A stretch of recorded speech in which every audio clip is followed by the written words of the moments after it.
So these headlines, Lyft drivers are earning more pay. Here is how. I've read this article. It looks like it was pushed by Lyft, right? Trying to sort of like act as the good guy, make CEO David Risher look, almighty, helping the drivers, increasing the pay. We've seen this much from you, David Risher, right? Maybe this much. We've seen an improvement, but you have a long, long, long way to go. So pushing out this type of article and pretending, hey, I'm stepping up for drivers, no, right? I've had this conversation with you. I've had this conversation with your assistant, right? Certain things that need to be done before you get the respect of drivers back. And going out and saying Lyft drivers averaged over $35 in utilized hours earnings. So if you on the clock driving, right, $35 in utilized hourly earnings nationally during the first 3 months of the year. It's the same playbook. It's the same storybook of Dara Khosrowshahi. Same numbers, right? 35. In fact, he even said 39 and he brought it down to 35. I can assure you, whoever's pushing out this information, drivers nationally, on average, on the utilized hours, actually only on the driving hours, are not making $35 per hour. It's a lie. They love to push these big numbers out. They love to make drivers feel like, hey, there is change. But one thing drivers hate, and that is being lied to, being conned in the media, or reading up about the spin that the companies put out. So David Risher, not a smart move, right? And then we gave you so much good feedback, right? You want to stay out of the headlines in the most negative ways. You want to start working with your biggest critics, right? There's a couple of channels that are completely destroying you in the media. And as long as the public reads about this and sees the videos and sees these articles, you will not make progress. And you will not make progress by pushing out articles like this that are not truthful, right? This is very, very, very misleading at the end of the day, when I read information like this. It's not accurate, and we got to stick to the facts. Now, what they say here is, since David Risher took the reins at Lyft, he's pledged to boost driver earnings. It's a promise the company says it's already delivering on as it tries to rebound from mounting losses and gain an edge over rival Uber, which has 70% of US market share. A Lyft spokesperson told Fox Business Wednesday that it made underlying improvements to upfront pay, a feature introduced in October 2022 that lets drivers see what they'll earn before accepting a ride, which facilitated higher driver earnings that are competitive with the market. Average earnings per ride are now up 10% from earlier this year.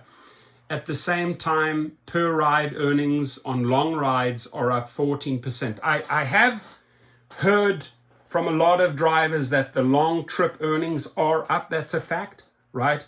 But 10% is not enough, right? 10% does not cut it, David Risher, right? So according to Lyft, the update is in response to feedback from drivers who said that pay for long trips was among their top pain points. New Lyft CEO says rider-driver experience top priority as it competes with Uber. Lyft wants to make driving for Lyft a great job. And there's a couple of components to that. Of course, there's an earnings component, and we want to pay you as much as we can, Risher told Fox. Further noting that it is a difficult thing to balance given that there's a limit to how much riders want to pay. And that again, this is a statement for the media. It is like a careful statement you're making there. But there's a limit to how much riders want to pay. And I'll tell you again why that is inaccurate. Because you have forced riders to pay top dollars, right? You haven't even really participated them or asked them. You have just overnight Big mistake by Logan Green, John Zimmer, and Daryl Khosrowshahi. Radically increased the rates for riders. They are not happy, right? They're not happy at all. So to come out and say that there's a limit to how much riders want to pay, you've already taken them over that limit. You have. They had nothing to say in this. You drove those prices up, and you really, really hurt your company, right? Because you drove a lot of riders away. And then more importantly, drivers found out how much those riders were paying. Drivers then did the calculations and found out how much they were receiving from those astronomical rates you're charging the riders. And they say, screw this. I'm not going to work for Lyft or for Uber if you're charging them $100 and I'm coming out making $25 to $35. Ain't going to happen, right? So even if you bumped it up 10%, you have a long way to go. And the advice I gave you, bring a couple of generals on board that understand the business, that can connect with the drivers, that represent the drivers, and you will start making progress.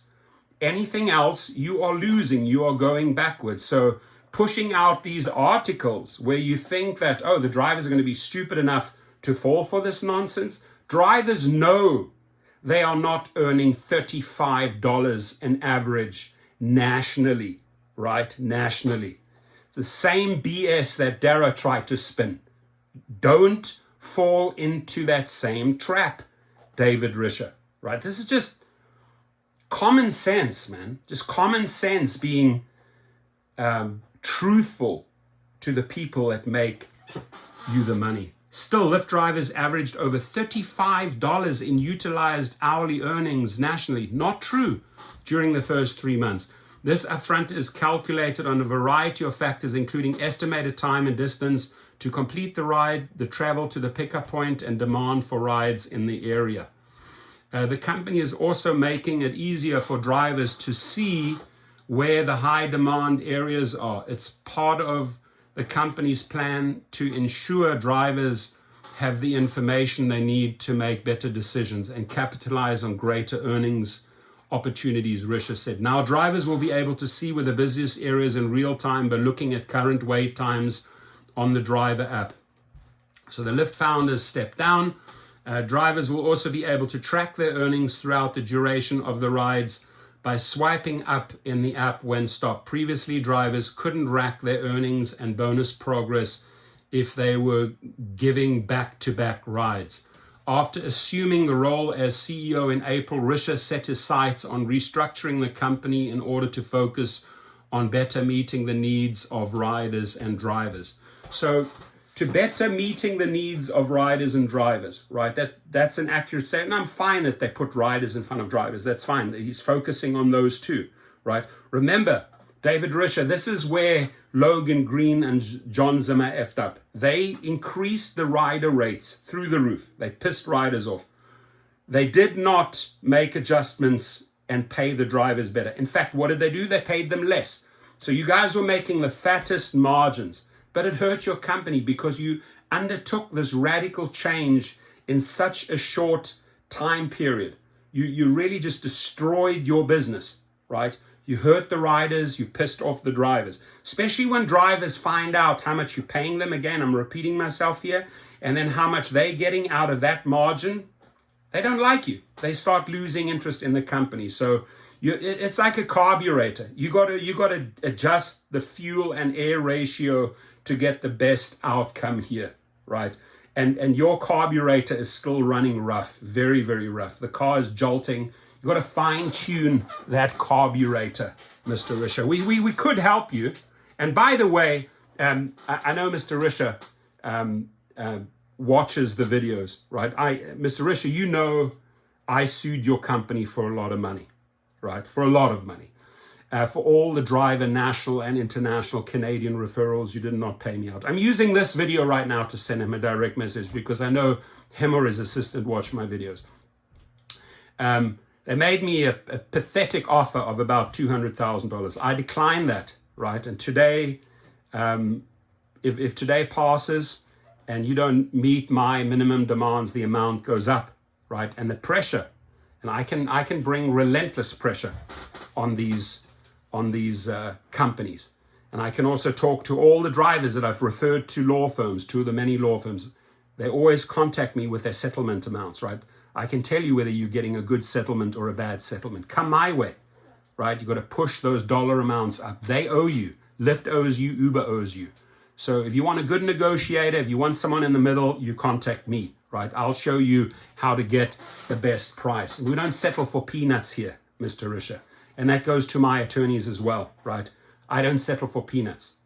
In fact, don't get on the wrong side of me, because then we can mix things up very, very quickly. So the best way to get passengers to have a lot of drivers, and the best way to get a lot of drivers is to have a lot of passengers. That is true.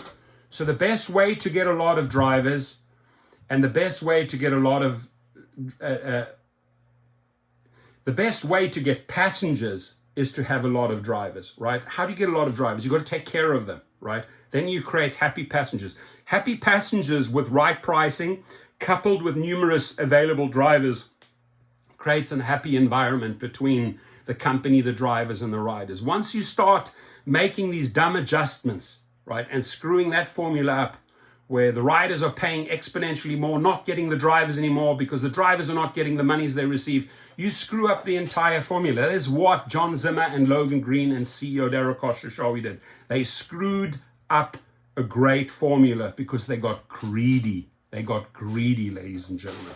So I think they still have a lot of work to do. Mr. Risha, you can reach out to me directly. I want to get my case settled with you, and I'll show you the path forward. Have a great day, everyone. Leave your comments. Thank you.